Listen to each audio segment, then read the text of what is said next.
હવે આવતીકાલે તમારું વેકેશન પડે છે, એટલે તમારે કાલે ઘરે જવાનું છે.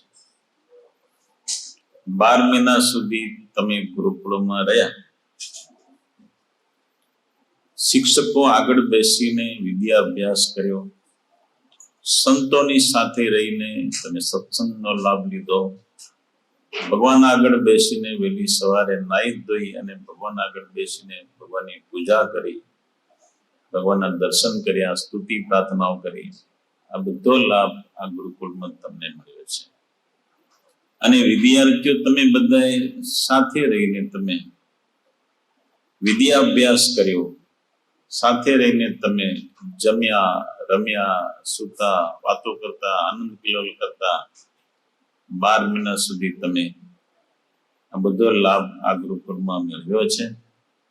આવતીકાલે તમારે ઘરે જવાનું છે, પણ આ ગુરુકુળમાં રહીને જે તમને સારું લાગ્યું હોય ને એ ભેગું લઈ જવાનું.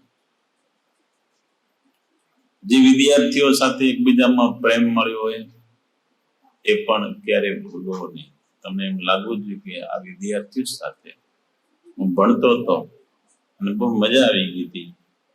શ્રી કૃષ્ણ ભગવાન ગુરુકુળમાં ભણવા ગયા ને, તમે તો 400-450 વિદ્યાર્થીઓ સાથે રહેતા, પણ ભગવાન જયારે સાંદીપની ઋષિના આશ્રમમાં ભણતા હતા ત્યારે 10,000 વિદ્યાર્થીઓ ભણતા. ભગવાન કૃષ્ણ, બળદેવજી, સુદામાજી ઘણા બધા વિદ્યાર્થીઓ સાથે ભણતા હતા. પણ ભણી ગણીને જયારે ઘરે ગયા ત્યારે ગુરુનો રાજીપો લઈને ગયા છે.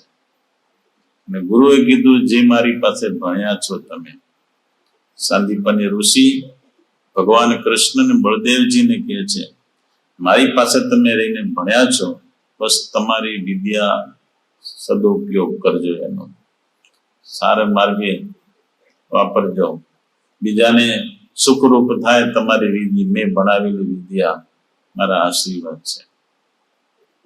પછી ભગવાન નોખા પડ્યા, પણ ભગવાનની સાથે વિદ્યાર્થીઓ જે ભણતા હતા ને એ ભગવાનને ભૂલી શકતા નહોતા. ભણ્યા પછી, નોખા થયા પછી લગ્ન કર્યા, ઘણા ટાઈમ નીકળી ગયા. સુદામાજી વિચાર કર્યો કે મારા મિત્રને મળી આવું, એટલે સુદામાજી પોરબંદર થી છેક દ્વારિકા ગયા ભગવાનને મળવા માટે. આ પ્રેમ હતો. આજે તમે આવતીકાલે તમે નોખા થશો, પણ મારી એટલી ભલામણ છે, તમારી પૂજા તમારે ઘરે લઈ જવાની છે, બરાબર છે? એટલું કરજો, ઘરે જઈ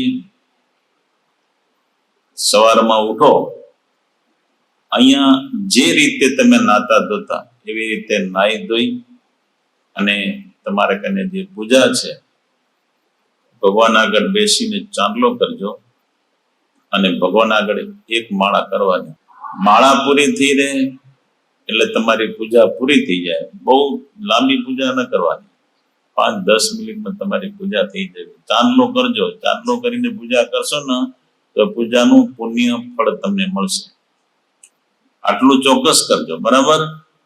પૂજા કર્યા પછી,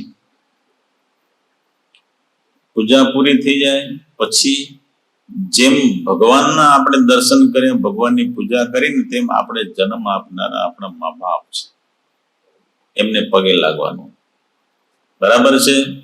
થશે કે નહીં થાય?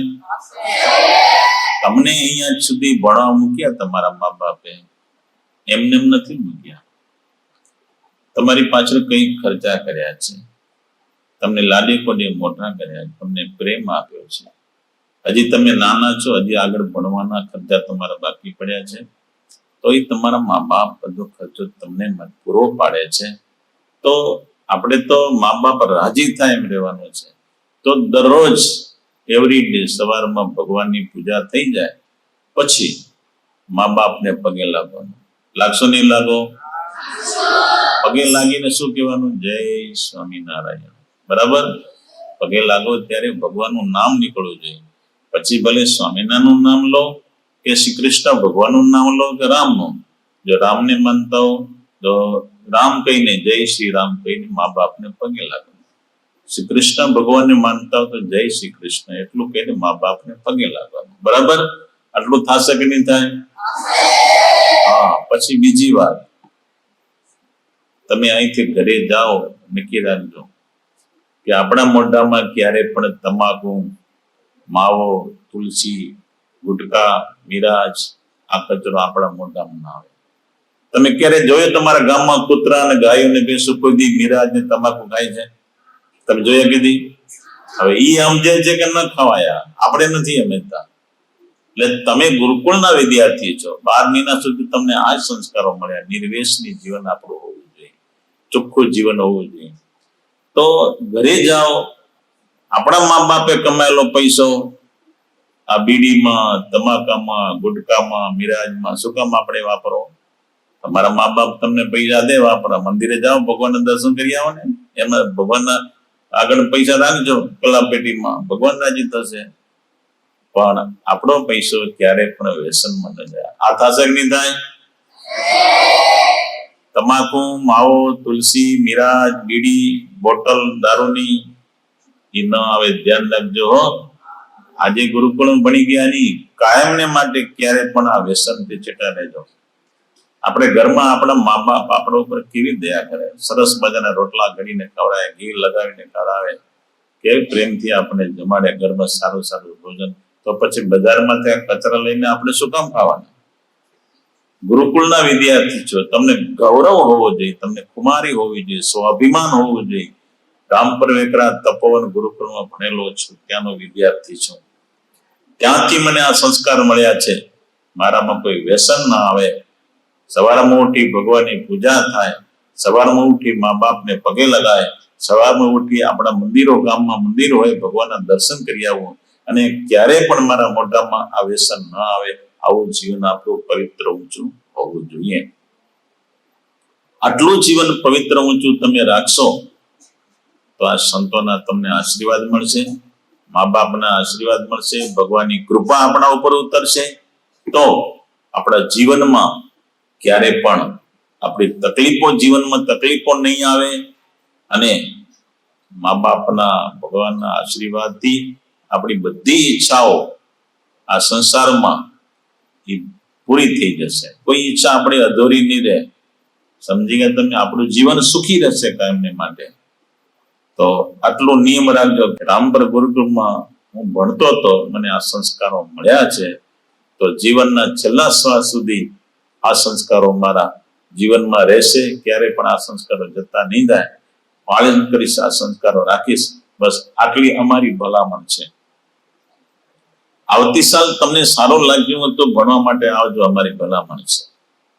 પણ કદાચ કોઈ વિદ્યાર્થી ન આવી શકે, પણ આ સંસ્કાર જવાનો જોઈએ. મા બાપને પગે લાગવાનું, પૂજા ચાંદલો કરીને પૂજા કરવાનું, અને મંદિરે, ગામમાં મંદિરે દર્શન કરી આવવાનું. અને કોઈ વ્યસન આપણામાં ના આવે.